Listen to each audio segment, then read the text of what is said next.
Okay. Good evening, everyone. It's Amelia Zontini here with Body Breathe Awareness, tools to regulate self with compassionate care. So, rainbow boots are welcome here. I'm a storyteller. I feel that I realized early on I like to tell stories, but I really genuinely care about the fact that there's people involved in these stories. So, this is one of these stories titled Rainbow Boots Are Welcome Here. A little girl and her mommy were getting ready for the day, and the little girl asked her mommy for her rainbow boots, which stumped mommy because, to her knowledge, the little girl didn't own any rainbow boots. So she said, "Sweetheart, we have rain boots, and we have these boots that are black." She picks the boots that are black, and mommy's stumped again. Why did you call them rainbow boots? She said, Mommy, it's because when you mix all the colors of the rainbow, you get this color. And I call them rainbow boots.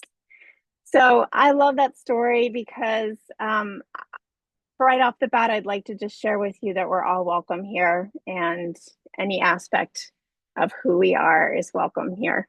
Um, Honestly, for the longest time, I wondered if I was welcomed here. And then I came to understand that really from a brain development place, by the age of 8, we already have a clear basic understanding of who we are in relation to the world and how the world is in relation to us. And so there's a lot of scaffolding over the years that bring up stories and allow us to repeat experiences for life is life's sake. And that requires a lot of compassion in my experience.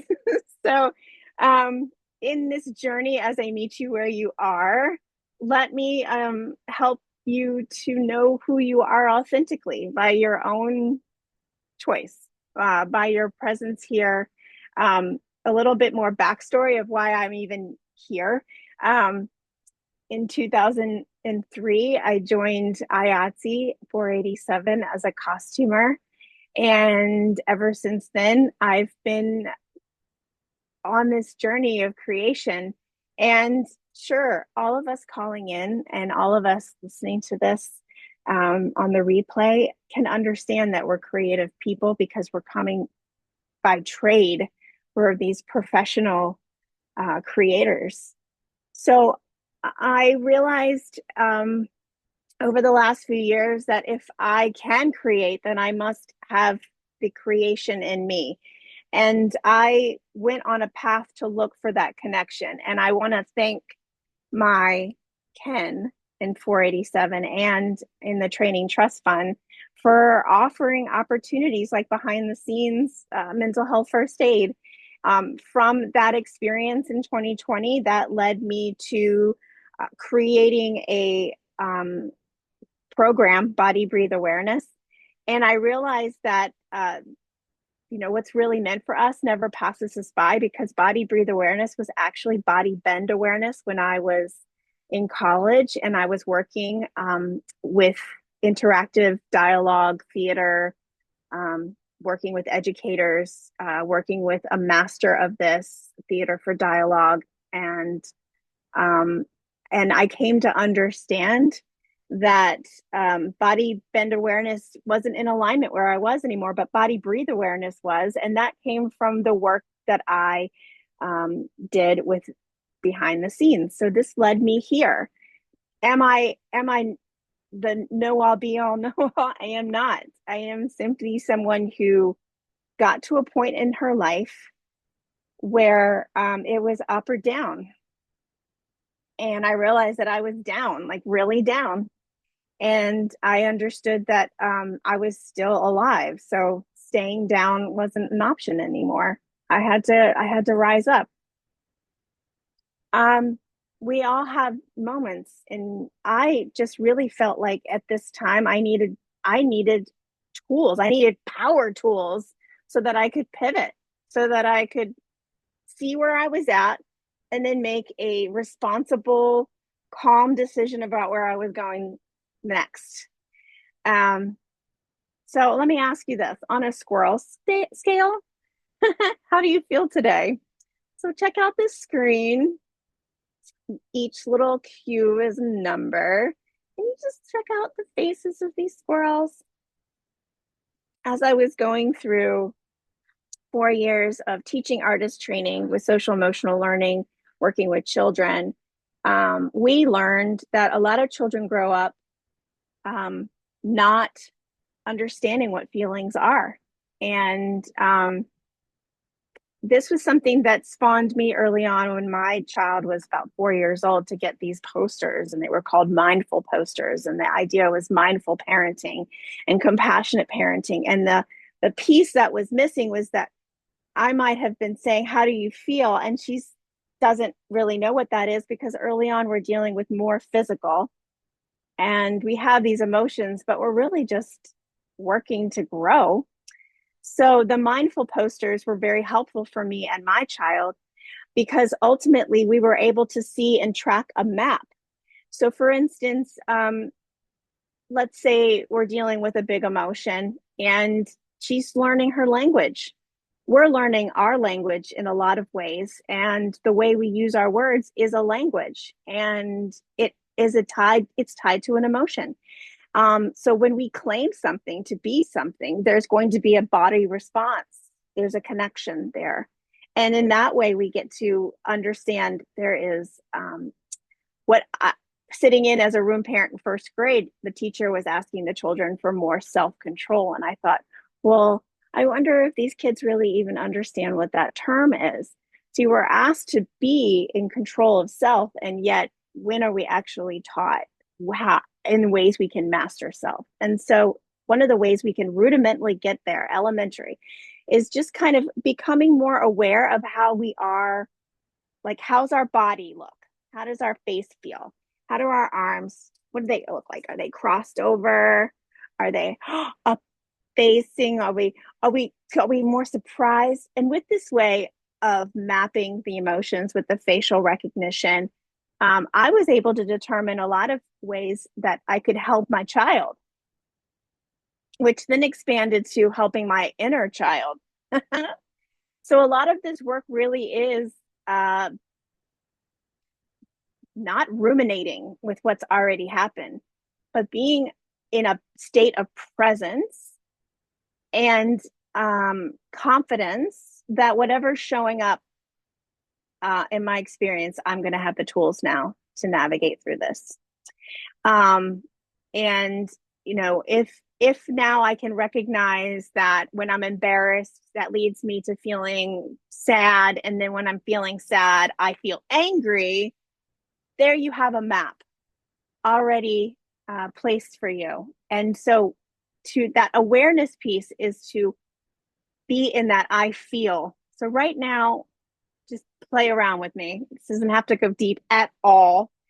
I feel, just pick on something, and it can go back to the squirrel picture. If you're like, I feel like number 5, and I want to feel like 8, or I feel like 8 and I want to feel like 1. And again, there's no, like, this is a place where we're going to encourage no judgment, but just like where I'm at right now, where I'm at right now. I like to think in the big picture, and then I like to go in. So we're going to start with the overview effect. The overview effect is actually a phrase that was established in the 1970s by a pilot by the name of Frank Wright. And what you may have already experienced if you've flown in a plane, or if you've gone up to greater heights and you've just reached a higher altitude, could be hiking, it could be, it could be, use your imagination or from your experience, that feeling of being at one level and then climbing up and over to this next ascension place, where you've kind of ascended over the atmospheric pressure of whatever is being presented at that time. This overview effect allows us to have an alternate perspective when there is a lot of density. And if you were to look at it pulling back on our everyday, we're like, driving in our car, like our body is the car and we're on this level and we're just paying attention to what's to the right of us and the left of us, in front of us and behind us. And we know there's a floor beneath us because we're here and we're being held somehow, whether it's the house or the building or the grass. And we understand that there's something bigger than us, in that way that we can't really connect to, but we know there's something bigger than us because when we look under the stars at a giant galaxy, we see a giant galaxy. And then if we were to look inward, we realize that there's galaxies within the galaxies. And wow, doesn't that make me feel much less significant? And yet, right now, while I'm in my car, this is significant. I need to keep track. I need to be on the right track. So there's a lot of paradoxical play. And yet, with the overview effect, when we can put that into perspective, we also understand that there's a plane and it has the pilot who's consciously flying the plane, and it has an autopilot. And we're much like this, where we have the conscious choices that we make when we're awake. And then there's this subconscious place that sort of runs in the background. Well, ideally, we want to get to a place where we can trust the autopilot. We can just go, oh, okay, yeah, I have no idea what's happening right now, but I trust. We're going to get through it, and there's a bigger piece here that we can participate in. The overview effect allows us to know that through physics, through science, through other ways than just emotions, there is evidential aspects of other people experiencing this effect. And just like when you're standing within this Earth's atmosphere and you're looking up and out, what would you think the experience would be of, like, say, the astronauts looking from out to in? There was, during my early research, I heard a podcast through the HeartMath Institute. It's really a really wonderful place where they're using science and heart frequency and electromagnetic connection to harness or not even harness, research the power of the heart and in alignment with the earth and the way it's functioning. But Edgar Mitchell, who was one of the astronauts on Apollo 14, he had a profound experience when he flew up to space. And when he was looking back from the moon to Earth, he called it agape love, where it just felt like this unconditional love. Like, we're looking at the earth, there was no division, separation. There was just this one unified ecosystem functioning as one. I like to feel that as one, I am important, and then in connectivity, I am working together with everyone to facilitate this unconditional agape love. So if that means that it starts with me learning body awareness and understanding the way my system is responding to today's culture and climate, then that might be the step in the right direction. That's why I went this way. That's why I went into mental health first aid. That's why I went through 4 years of training as a teaching artist to learn how to teach brain science to kids. That's why I kind of went down this rabbit hole. Having this awareness is yours and yours alone. And as we go into the next piece here, I want to encourage you to use your imagination. Place yourself in a place where you feel safe. And in this moment, I'm going to invite everyone to settle in and close your eyes. I will keep my eyes open as someone who is guarding this place. This exercise, box with lid, is really fascinating because the use of our imagination allows us to get our mind curious. And that's that's the state that allows our mind to pivot and to move on to some other thought and idea. So what we can do with Box with Lid is something I learned way back in college, but we're using our imagination to settle ourselves in this present state. And with your eyes closed, go ahead and just see, like, step a few steps using your imagination. And your body is like, from where you're seated, you want to see a few steps out from you. And it's like holographic version of you.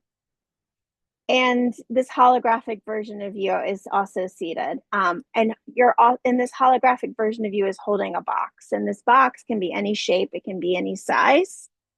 It has a lid.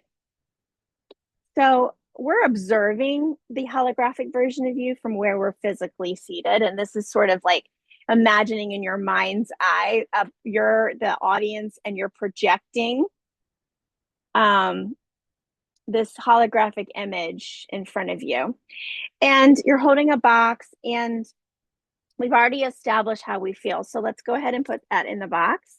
How we feel can go in the box, because ultimately it's going to be waiting for us outside. So everything that we have in this present moment can go in the box, because we're going to start fresh. And so this is an interesting idea, because we're not going to stuff it in the box and put it away and never address it.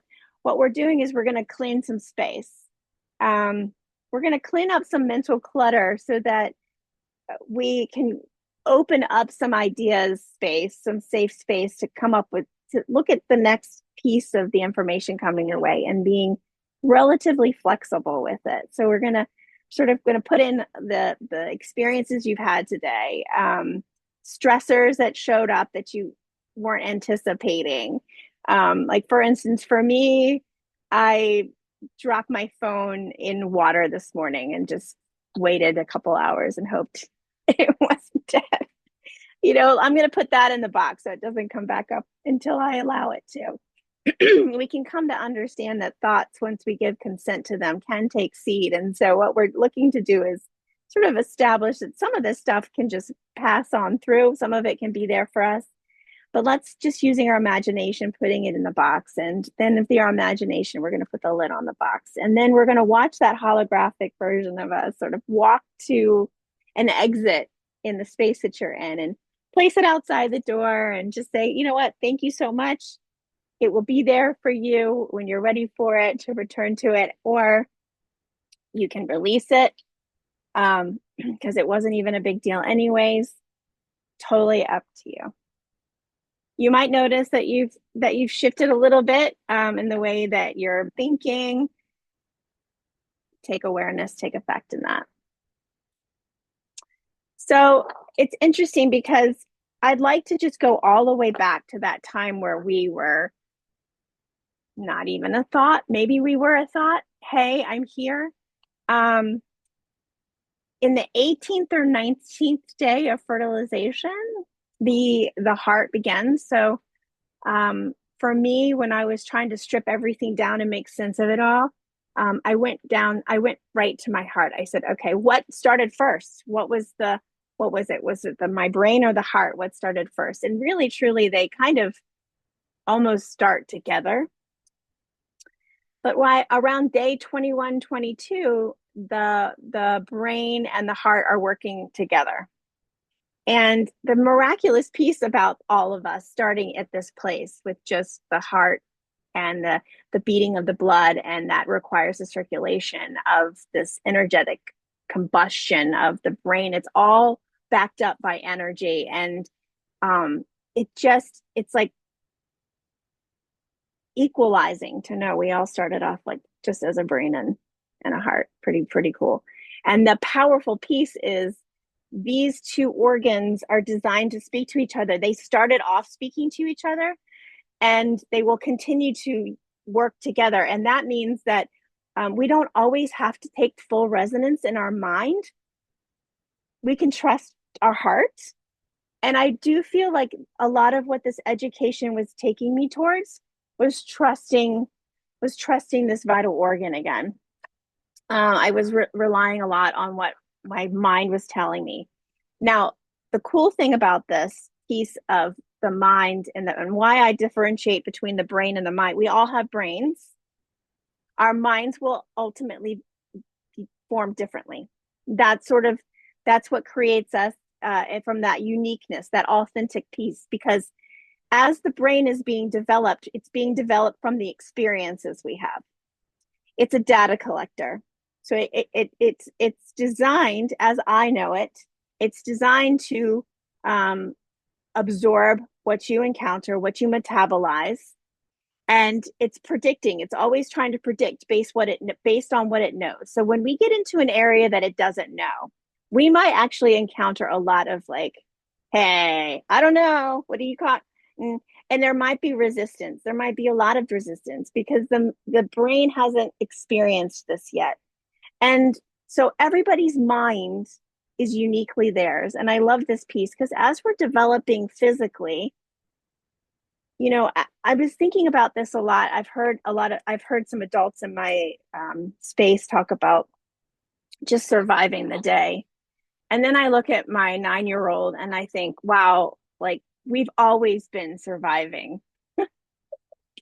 There may not have been a day that we weren't surviving. We've always, from like the moment we showed up in the world, we had to learn to move ahead without certain questions answered.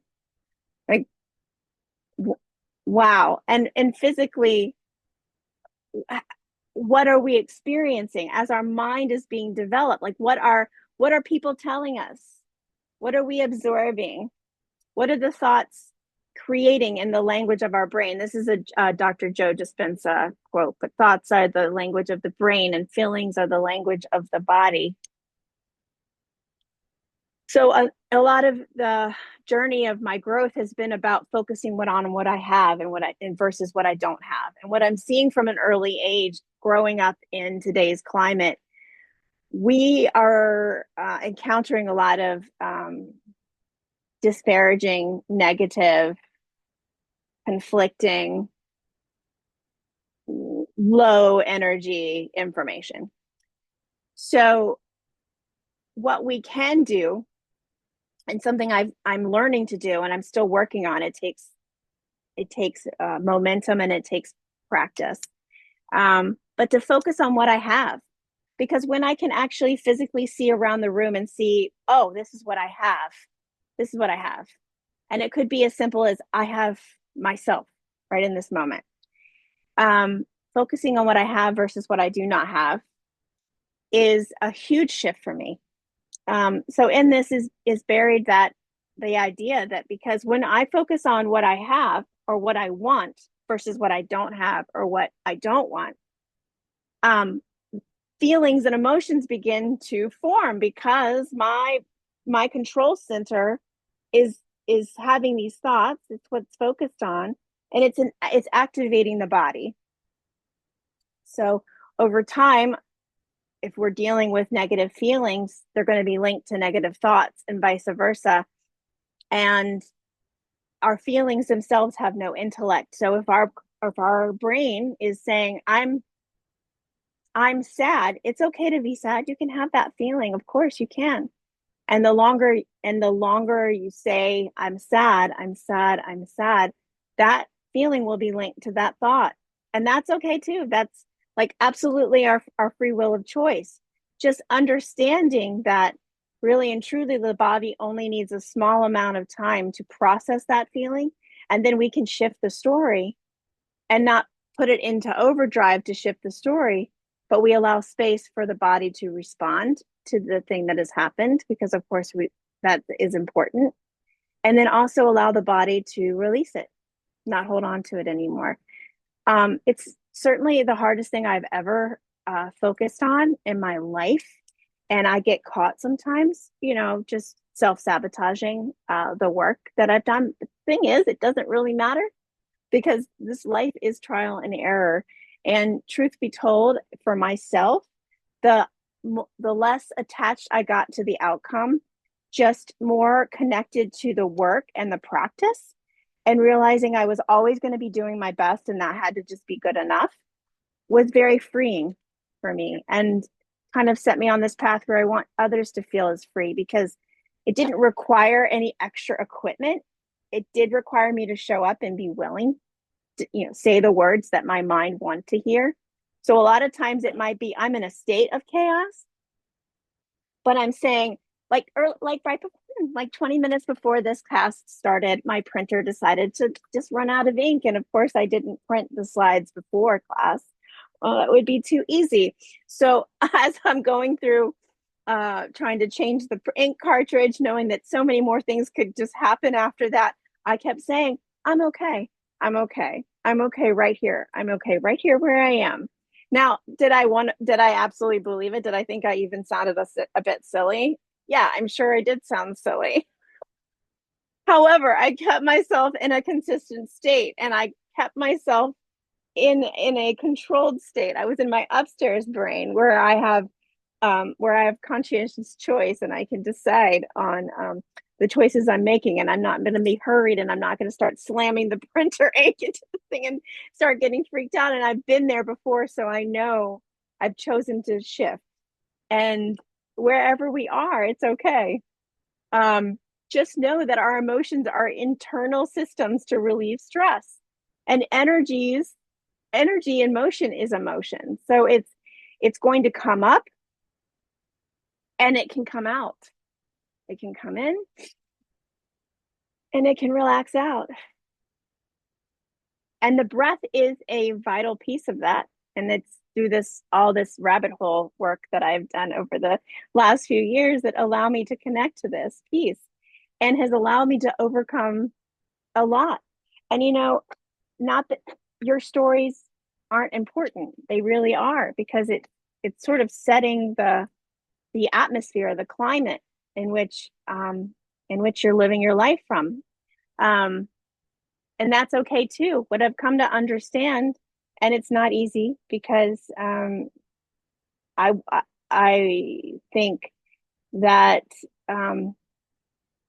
reprogramming anything requires patience and gentleness and kindness and compassion and forgiveness.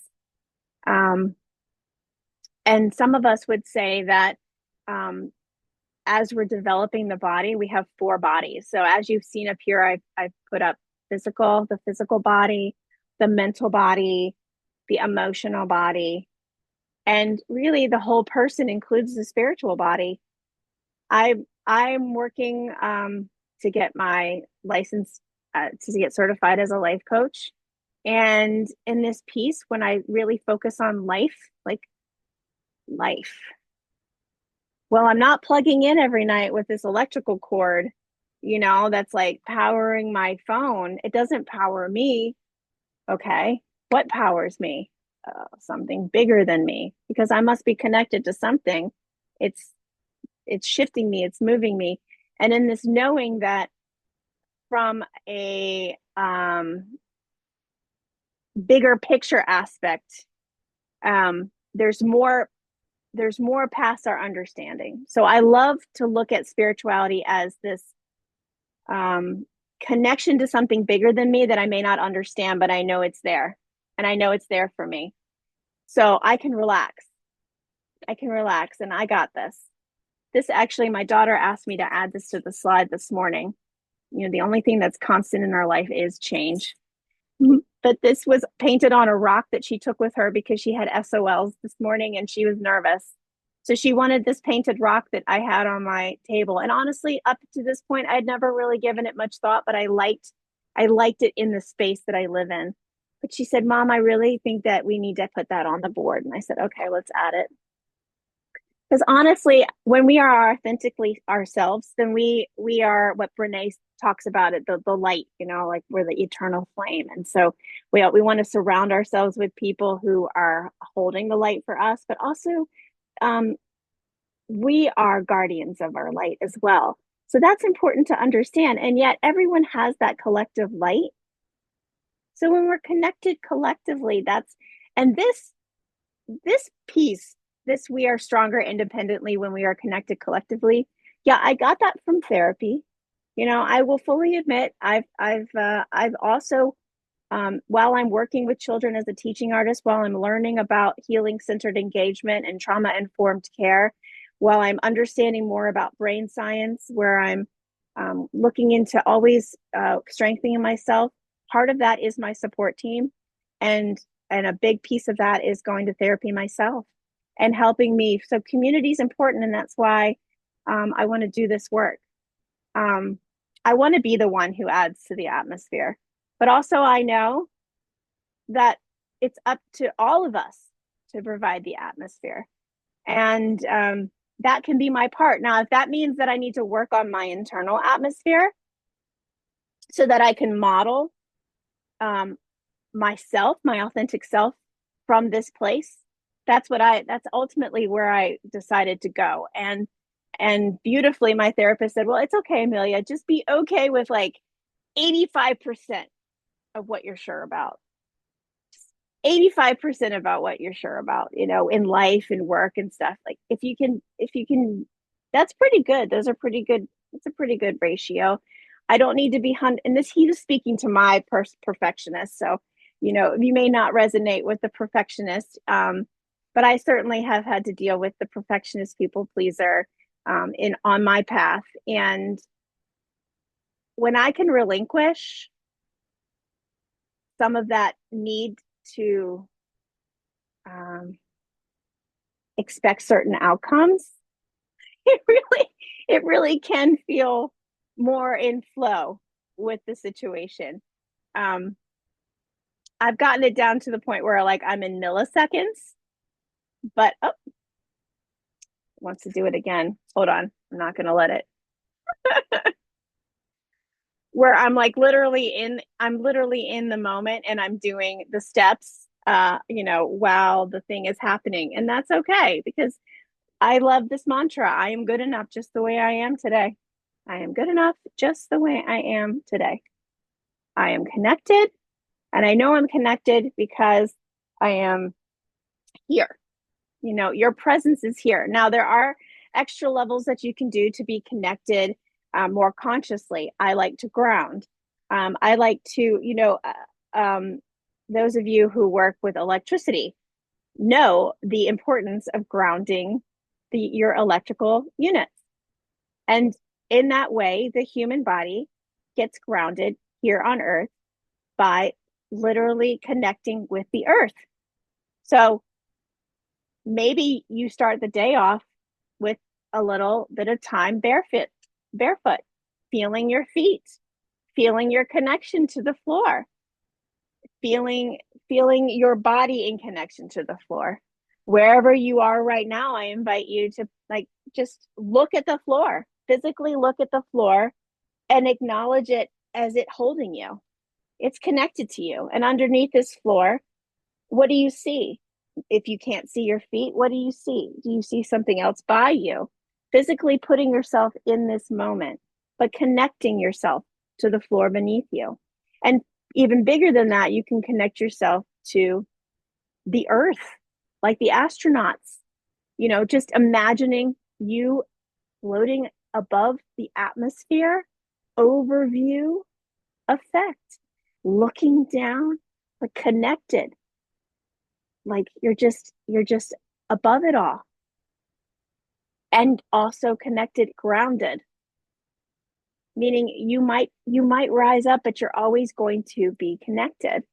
And also connected like trees. We have roots and trees have crowns. We have crowns, and we can connect also to the sky above us. We can connect to the sun. We can connect to nature. We can always be connected. We're always connected. And even bigger, we'll go into this in another session, but even the way we breathe and work with nature is connected. We inhale the oxygen that our plants and our trees give off, right? And they need and require the carbon dioxide that we release. It's a breathing cycle. So even connecting yourself in that moment of waking up and going, oh, okay, I woke up today. Okay, this is a day. I'm connected. I'm connected here on Earth. I'm connected to the earth beneath me, the ground below. I'm connected to the sky above, and I am as above, so below, and I am always loved. Why I know that we are all loved on some core piece is because the love frequency is one of the highest frequencies in terms of what we notice in terms of, and we'll get into some vibrational frequency talk later in more detail, but all all that I needed to know when I started this was that I know that I can love. So in reciprocity, I can receive love. So wherever you are right now, you can see that heart, that love, right? Just think about how hard your heart works for you. It beats 75 times a minute without you even like choosing it for. It's just like it loves on you. It loves on you without you even asking it to. That's the kind of love I'm saying. That's the kind of love I'm talking about. So during this time of creation of body breathe awareness, I needed plans, I needed steps, I needed the research, but I needed steps. So I like to say that the inspiration filled me with these heart-centered steps. Have the feeling, acknowledge it. All right, I feel this, I feel this. Now exercise the curiosity. Okay, I wonder what this is all about. And now it could be something basic, it could be something survivalistic. Oh, I wonder what this is all about. Oh, I haven't eaten for 3 or 4 hours. I'm getting hungry. Oh, I could really use a drink right now. I've been inside under these lights and I need to get outside. So the feeling is something that we get to acknowledge, because remember, your emotions, your feelings are internal systems that are showing up for us, that are signaling us to relieve the stress. So these tools allow us to relieve that stress. So we get to exercise curiosity so the mind gets curious and gets unhooked to the thought or the pattern that's happening. And so in that curiosity, what we're doing is we're like kind of calming our minds out of the like trigger trauma response, the fight or flight. What do I do? What do I do? Do I stay? Do I go? Do I stay? Do I go? Into like, wait, why do I want to do any of that? What's really happening for me? And it allows all that is. So I learned this the hard way so many times. And now it's like, sometimes I'm like, oh, my instinct told me not to do that, but I did it anyway. So it's okay wherever we are right now. But this kind of practice to have the feeling and exercise curiosity opened up connection with my child. And that was kind of the whole reason why I started all of this. But her imagination and her limited language and her need and desire for whatever she needed to desire and desired in those moments led to a lot of miscommunication. But what I learned was when I could have that moment in response to her also having a moment and then go, I wonder what's really going on. This isn't her use. Then I could allow for all that is and hold space for her. And then once I kind of understood what was really happening, what was at the root cause of the moment, I like to call them misalignments, then I could sort of breathe into that and release it. So these heart-centered steps can help. They really can. And I'm going to be sharing the slides after today's session, so you'll be able to have a reference.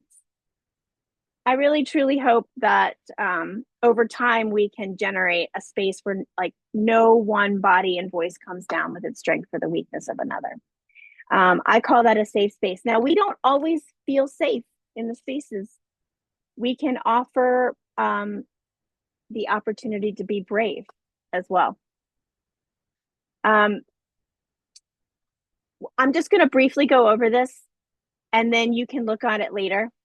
But I like to teach from 3 classroom pillars: creation, community, and self-presence. I find that these 3 pillars are core for me and how I've been able to recognize the powerful self within me, my ability to shift my response and also create an atmosphere where others also feel safe to show up in their responses. So I encourage everyone to look at these classroom pillars on their own when they have the time. I'm going to take a sip of water.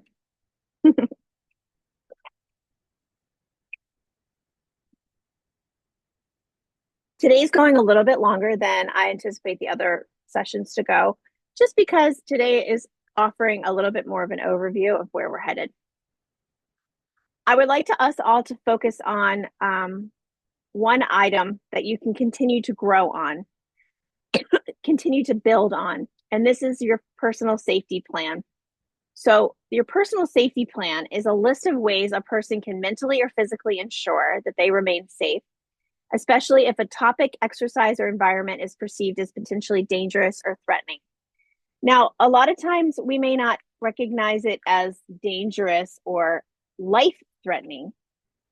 However, if it's somehow allowing our body to close up or our breathing to become shallow or to have any kind of restriction, or contrast within our system, it may not feel safe. It may not feel safe. So when we can create a personal safety plan, like for instance, I always want to have protein bars with me because it makes me feel safe to know that if and when I needed to eat, I have something. I have something that makes me feel safe. Same thing with water, or I might say to myself mentally, I like to think of the color orange because that helps me calm down. Now, when I was pregnant with my child, I did this thing called hypnotherapy, and then part of this was me wanting the outcome of no drugs during childbirth and a natural childbirth, and so that was a goal. I also gave up the outcome. I just threw away the outcome, but had this desire. So you can have both. You can have a heart's desire and also have a certain expectation, and then decide which one am I going to prioritize. Of course, I prioritized our health.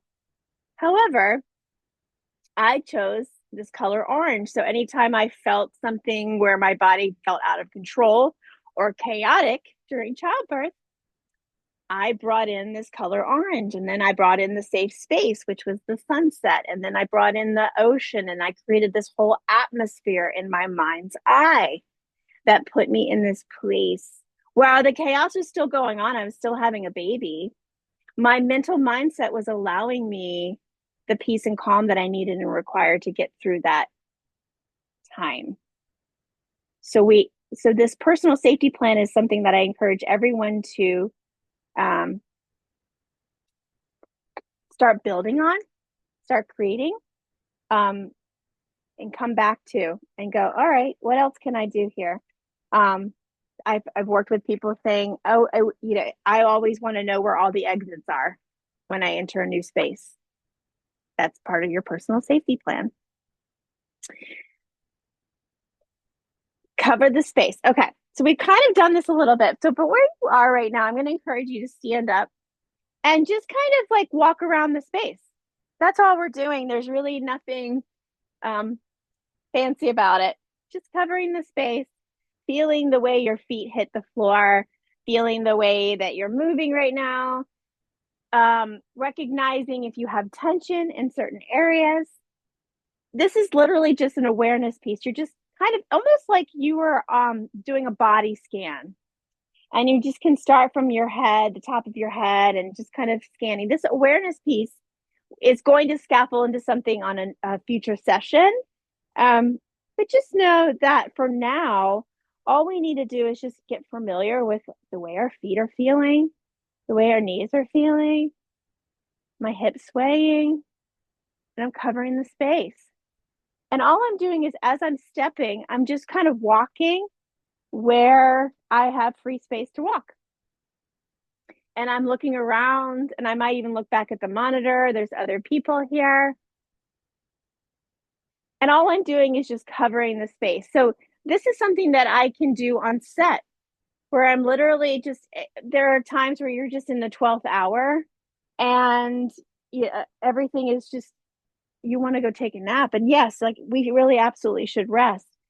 And yet sometimes we can't. So covering the space, what it allows me to do is to use my senses, my physical senses, in a way that is different than what I had been doing prior to that, but also is also very self-reflective and self-aware.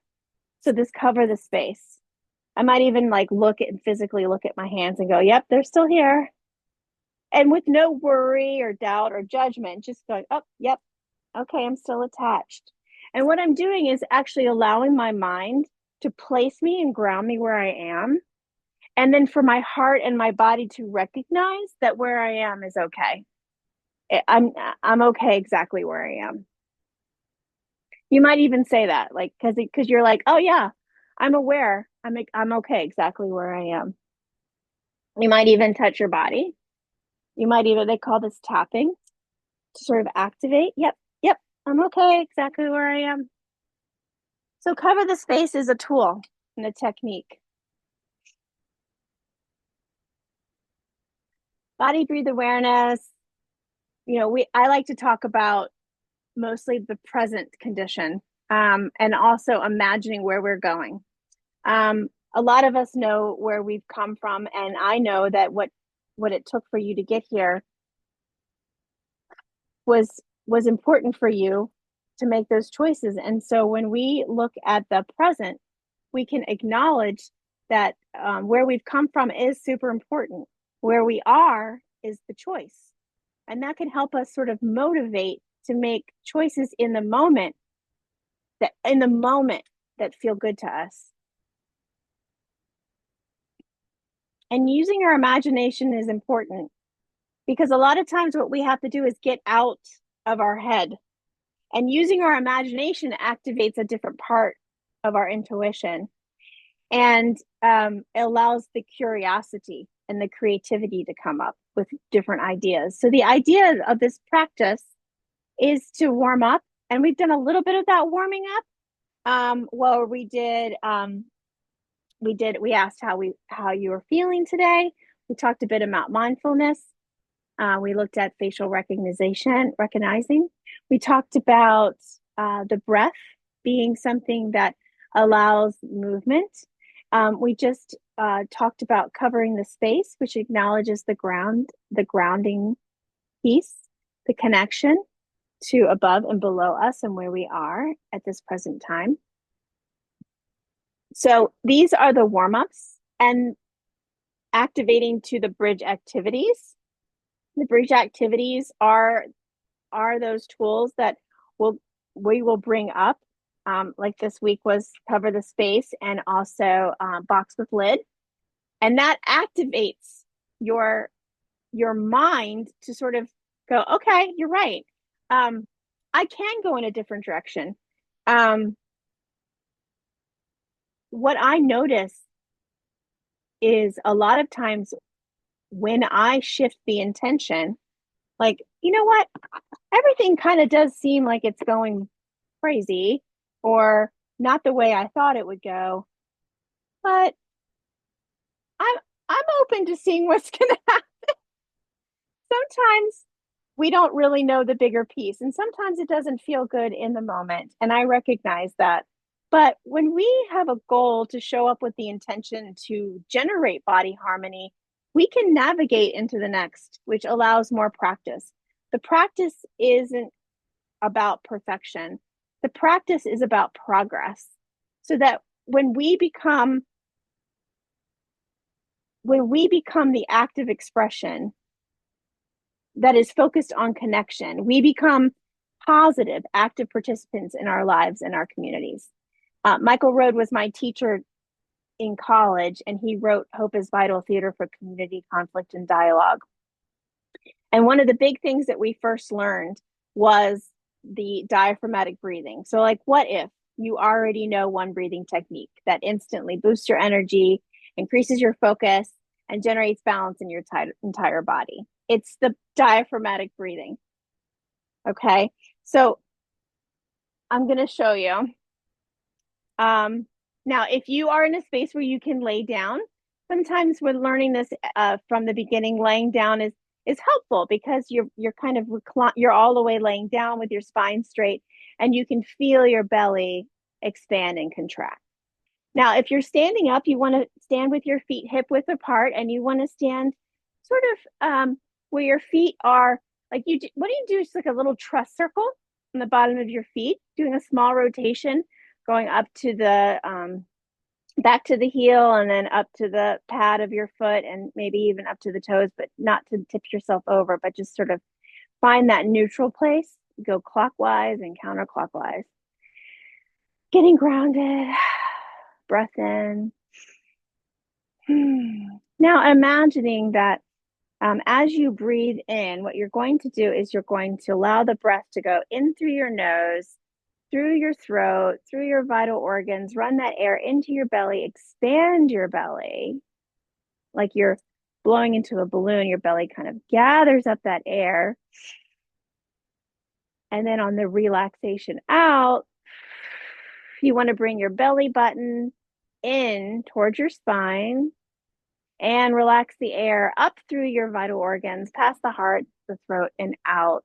And if you want to get maximum results for this, you want to make your inhalation shorter than your exhalation. So when you inhale, you want to exhale twice as long. So practicing this breathing technique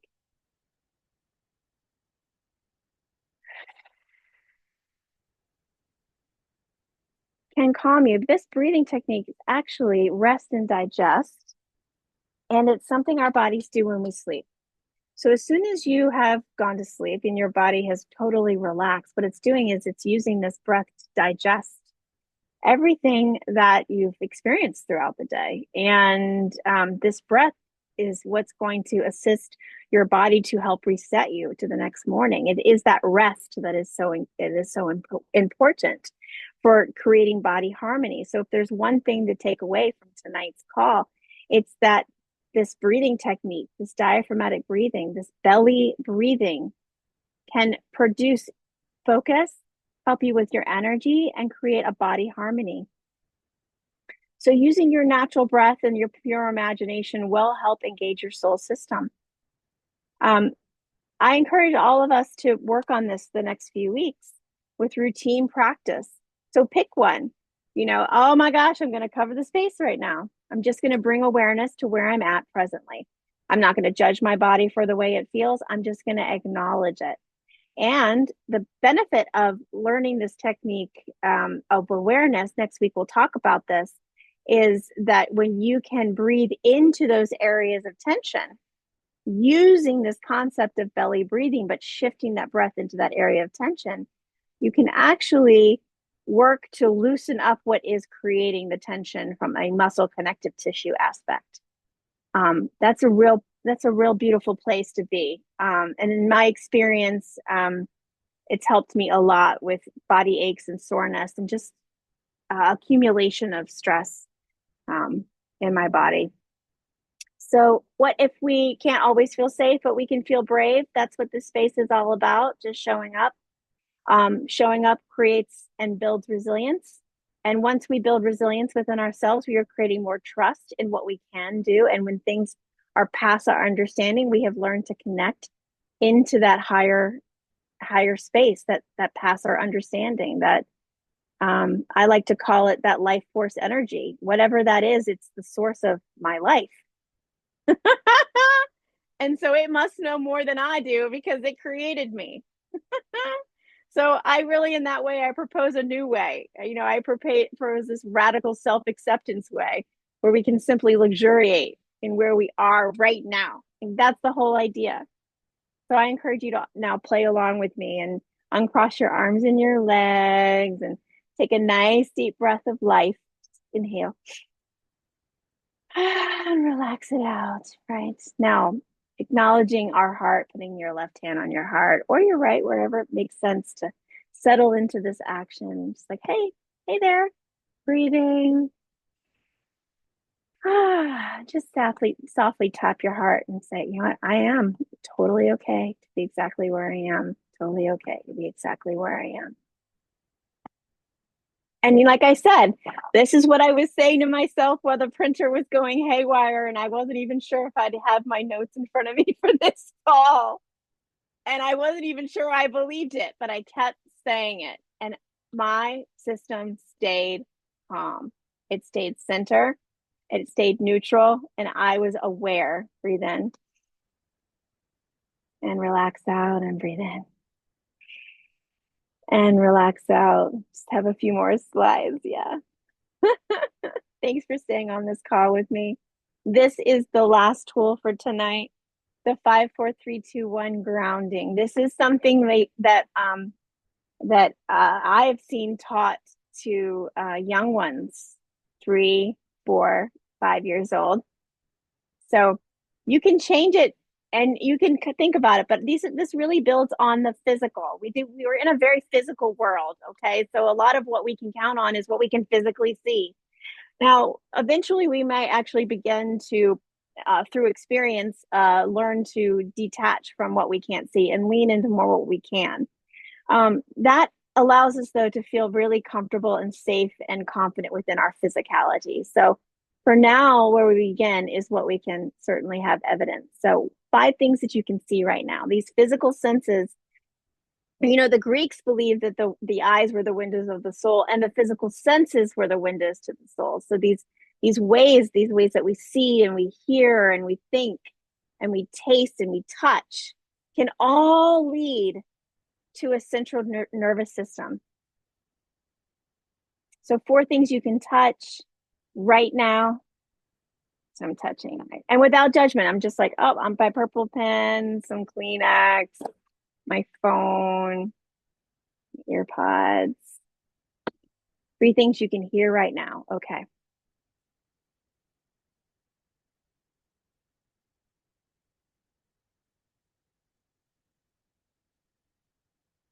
Really, I can just hear the air conditioning, but that's such a nice sound. 2 things you can smell.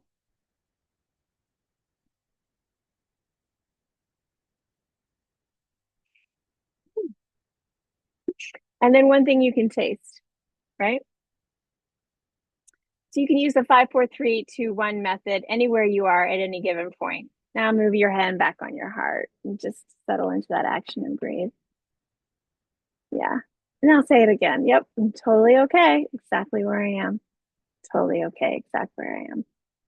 Okay. So fill out your 5, 4, 3, 2, 1 worksheet. That's going to be coming to you in a link. Um, I find it to be really fun. You can do it with your family. You can do it with your kids.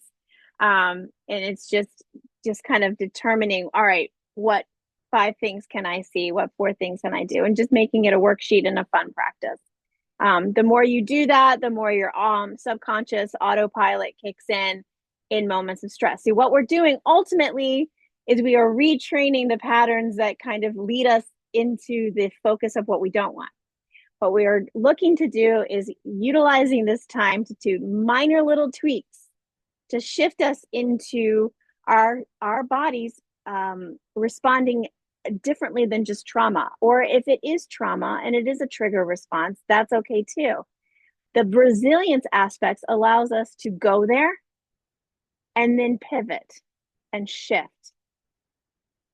And so that's the powerful piece that I'm looking for. Not handing you some golden pathway where life is free and there's never any strife again. I would say that nope, that's not what any of us signed up for. So while we're here, let's make the most of it. And honestly, this divine design that I have come to learn, that is my human vessel, and what I not only generate within, but what generating within now then generates out of me, has allowed me this freedom to like I said, acknowledge the capacity that we're all making choices in this life. And I would rather someone make a choice that allows them freedom, um, than to have them hide from the reality of what they really want. And regardless of the outcome, knowing that I can be here in some act of expression, even if we can't all agree, uh, at least we're showing up in the world. And I think that's the powerful piece that I would like to help us bridge. Um, Once you have done your 5, 4, 3, 2, 1 exercise, um, add this to your list of items that you can use in your personal safety plan as we begin to build into this personal safety plan. So I want to thank you all for coming and being a part of this piece tonight. And if you have any questions or want to contact me, you can go to my website, ameliazontini.com, or you can email me at azontini@iatsi487.org. Blessings to you all, and I will see you on the next call. And that is going to be Monday, June 23rd, I believe. So look for an email. Take care.